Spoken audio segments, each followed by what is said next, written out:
পরিবর্তন চাই, দিল্লিতে পরিবর্তন চাই। তাই বিজেপি হটাও।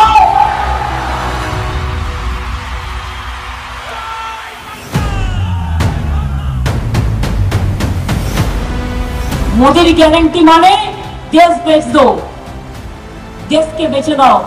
আর আমাদের গ্যারান্টি একটাই, আমরা মানুষের লোক, মরে গেলেও বিজেপির কাছে মাথা নত করবো না, মাথা নত করবো না, মাথা নত করবো না।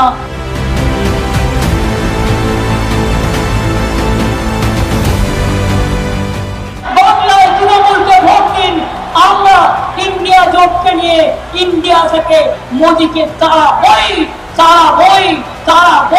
বিজেপিকে উৎখাত করবই, এটা আমাদের স্বপ্ন।